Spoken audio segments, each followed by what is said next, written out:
I knew the crying would start the moment I slid the folder across the table. But 5 years ago, when the real breaking happened, I stayed silent. It began in the middle of my father's kitchen. Sunlight, cold tile, and a truth I wasn't supposed to hear. I had come over early, hoping to surprise him for his birthday. Instead, I froze in the hallway as he spoke to my sister in the living room.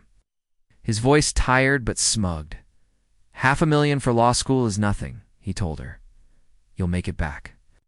Unlike your brother, he's practical. Diner jobs are safer for kids. Like him. Kids like me." I stayed still, breathing through the kind of pain that doesn't scream, only burns. Oh. My sister laughed, light and easy. "He won't understand. He never does."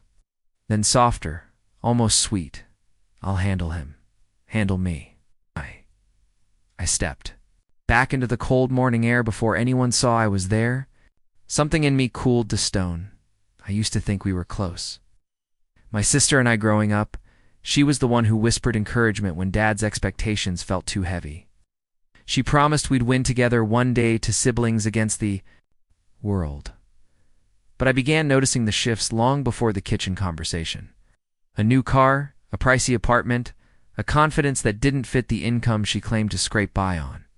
And then there were her texts, short, clipped replies that sounded like a person trying to maintain distance without being caught doing it. The real confirmation came from a forgotten email on a shared family computer, her tuition invoice, Dad's. Name in the payer field, amount, $500,000 across multiple transfers. I didn't cry. I didn't scream. Saved the documents on a flash drive, put it in my pocket, and walked out. It wasn't the money. It was the truth. They valued her. They dismissed me. They believed I'd accept it quietly. They were right, just not in the way they expected. I didn't confront them. Not then. Instead, I made a plan. I worked that diner job my father saw as my ceiling. But I saved every dollar, picked up night shifts, took free online courses after closing, moved into a tiny studio, with no windows, but a door that locked. When I discovered a training program in data analytics cheap, intense, reputable, I took it. Then a certification, then freelance work, then my first real contract. For 5 years, I worked in silence, building something they didn't know existed. And when the tech startup I joined went public, my equity became more than enough to buy back every piece of dignity they'd stripped from me. By the time Dad asked to talk, I already had everything prepared. We met in the same kitchen where I heard him discard me. But this time I chose the position. I sat at the table. They stood. My father started with small talk, forced, brittle. My sister stayed quiet, a gloss of exhaustion hiding behind makeup. I knew why. Law hadn't worked out for her. Loans she thought she'd avoid were catching up. The job she thought she'd waltz into never came. Her life was a decaying tower built on money, not merit.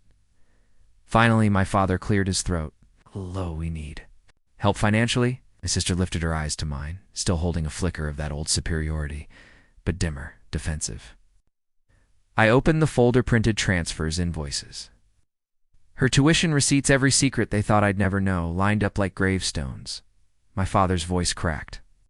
I heard you, I said, 5 years ago, this kitchen? We said kids like me belonged in diners. My sister tried to speak, but I held up a hand. For years, you could have told me the truth. You didn't. You called it practicality. I call it betrayal. I watched the moment it hit her, how deeply I'd known. My father swallowed. We were trying to give her a chance, and you assumed I didn't deserve one. Silence. The kind that strips people bare.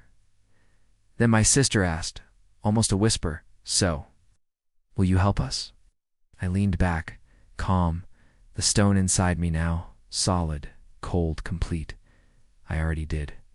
Her forehead creased. "What do you mean?" I built my life knowing I was on my own. That clarity was the best gift you ever gave me.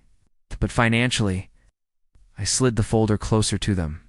"No, I'm not your safety net. I'm your reminder." My father's eyes filled. He finally understood. What they'd lost wasn't just money. It was me.